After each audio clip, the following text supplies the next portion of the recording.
மணிப்பூரில் இரண்டு இன மக்கள் ஒருவரோடு ஒருவர் மோதிக்கொண்டார்கள். இரண்டு தரப்பிலும் ஆயுத ஏந்திய குழுக்களும் இருக்கின்றன. குக்கி சமூகத்திற்கும் மெய்தி சமூகத்திற்கும் இடையிலான இடொதுக்கீடு பிரச்சினை காரணமாக இந்த வன்முறை தொடங்கியது.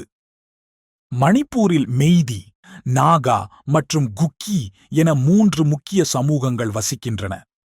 மெய்தி சமூகத்தினர் பெரும்பாலும் இந்துக்களாக இருக்கிறார்கள். அதே சமயம் நாகா மற்றும் குக்கி சமூகத்தினர் பெரும்பாலும் கிறித்துவ மதத்தை பின்பற்றுகிறார்கள். இவர்கள் எஸ்டி பிரிவின் கீழ் சலுகை பெற்று வருகிறார்கள். மாநிலத்தில் குறிப்பாக பள்ளத்தாக்கில் வசிப்பவர்கள் மெய்தி இன மக்கள், மலை மீது வசிப்பவர்கள் குக்கி இன மக்கள். இந்த குக்கி மக்களுக்கு ஏற்கனவே எஸ்டி மற்றும் பழங்குடியினர் சலுகை உள்ளது. எங்களுக்கும் இந்த சலுகை வேண்டும் என நீண்ட காலமாக மெய்தி இன மக்கள் கோரிக்கை வைத்து வருகின்றனர். இந்த விவகாரம் நீதிமன்றம் வரை சென்றது. இந்த வழக்கை விசாரித்த மணிப்பூர் உயர் நீதிமன்றம் மெய்தி சமூகத்தினரை பட்டியல் பழங்குடியினர் எஸ்டி பிரிவில் சேர்க்க வேண்டும் என்று மாநில அரசுக்கு பரிந்துரைத்தது.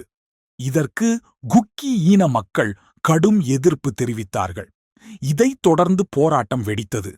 பிறகு வன்முறை ஆட்டம் அரங்கேறியது. இரண்டு தரப்பிலும் சேர்த்து இதுவரை சுமார் 230 பேர் உயிரிழந்திருப்பது குறிப்பிடத்தக்கது. 50,000 மக்கள் தங்கள் வீடுகளை விட்டு குடிபெயர்ந்து முகாம்களில் வசித்து வருகிறார்கள்.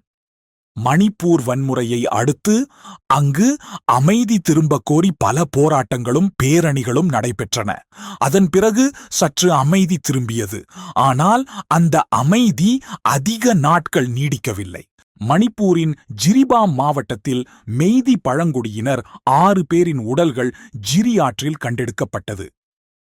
இதையடுத்து மணிப்பூரில் மீண்டும் வன்முறை வெடித்தது. சனிக்கிழமை அன்று ஏற்பட்ட கலவரத்தில் இம்பால் பள்ளத்தாக்கு பகுதியில் எம்எல்ஏக்கள் மற்றும் அமைச்சர்களின் வீடுகள் மீது கலவரக்காரர்கள் கடுமையாக தாக்குதல் நடத்தினார்கள். வாகனங்கள் தீ வைத்து எரிக்கப்பட்டன. மணிப்பூரில் தற்போது மிகவும் அசாதாரண நிலை இருப்பதாக கூறப்படுகிறது. மணிப்பூர் முதல்வர் பைரன் சிங்கை நீக்க வேண்டும் என்ற கோரிக்கை வலுத்துள்ளது.